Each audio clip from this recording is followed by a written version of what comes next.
Yellowstone, you go and you see Old Faithful and just how cool that is. And then you drive around and you see all sorts of animals.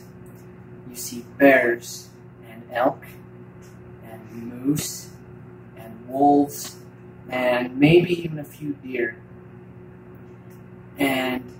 But just imagine how it would be if you drove through Yellowstone and you didn't see any of those things, because they were all gone.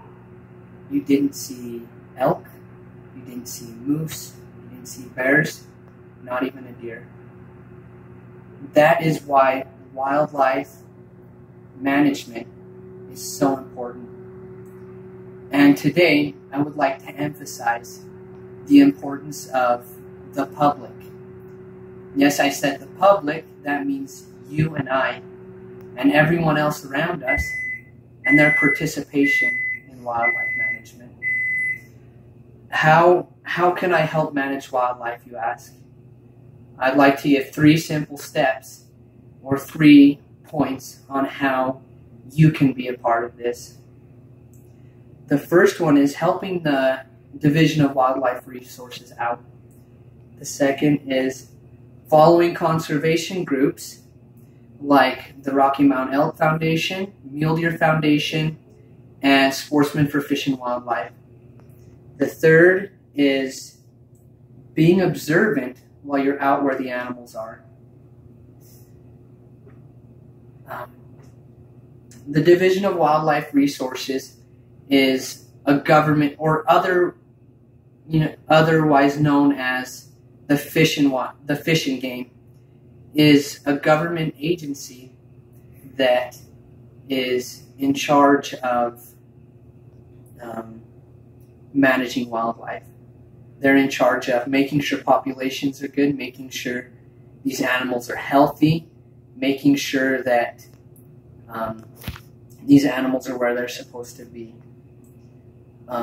They have so much work that is required of them that they can't do it all themselves. They have many service projects and many opportunities for you to help. Recently, I had the opportunity to go on a deer capture. I have a picture here. I'm passionate about wildlife, but I'm not very passionate about technology. So as you can see, there's a deer, and the Division of Wildlife Resources captured her using this GPS collar. And right now you can see they're checking her teeth to see how worn down they are, to see how old this doe is. And while they were doing those things, they also checked her fat content to see how healthy she was. They used an ultrasound, and we got to see the fawn fetus. We were able to see its heartbeat and see this future deer. And I've also had that was one of the funnest things I've ever done, to be hands-on and be able to help. Another service opportunity that I've had was building fence for the Division of Wildlife Resource. While this isn't for the faint of heart, and it's not an easy job, it's something that needs to be done.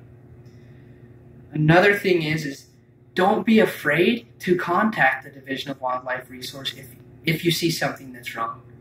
If you see animals where they shouldn't be in people's backyards or damaging property, or if you see someone abusing this privilege, abusing wildlife, and harvesting them when they're not supposed to. Helping the DNR is one way to be an active part of wildlife management. Another part is following conservation groups. Like I said earlier, the Mule Deer Foundation, the Rocky Mountain Elk Foundation, and Sportsmen of Fish and Wildlife. These groups they have many members and their whole point is to inform the public about wildlife matters, to inform the public what is happening, for example, habitat or populations of animals in different areas in different states. They accept donations, and they use these donations to take on large-scale conservation projects. For example, a natural disaster goes through, a fire goes through and destroys lots of prime habitat.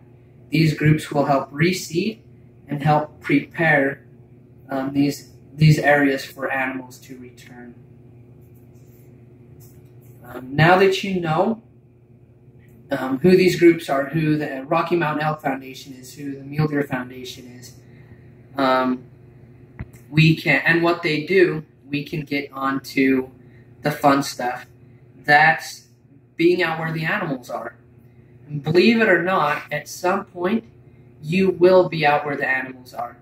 Whether it's on an ATV ride with your family, or on a hike to Angel's Landing, or by a river, or whether you're just driving down the highway. That's where the animals are.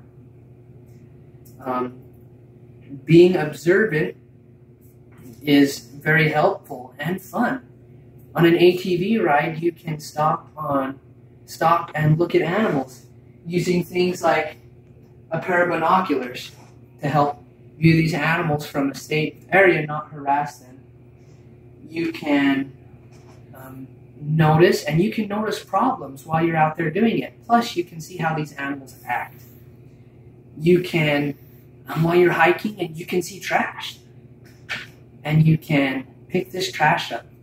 Whether it makes the hike more beautiful for others to come. Plus, it also keeps trash and stuff away from these animals and helps keep them safe. Plus, while you're driving down the highway, you can watch for animals. I'm sure you want to hit them just as much as they want to be hit, since they can cause so much damage to a vehicle. While being observant while out and about is so simple but so helpful. You can notice problems and you can act on them, and you can inform the Division of Wildlife Resources. You can follow and donate to these conservation groups. You can know the things that can help these animals to improve and progress. And last but not least, you can help the DNR. Not only is it so important, but it's also fun. Just imagine the first time that you saw a large wild animal, and just the feeling that you had. And through your help and you being involved in conserving these animals, you can help future generations have that same feeling. Thank you.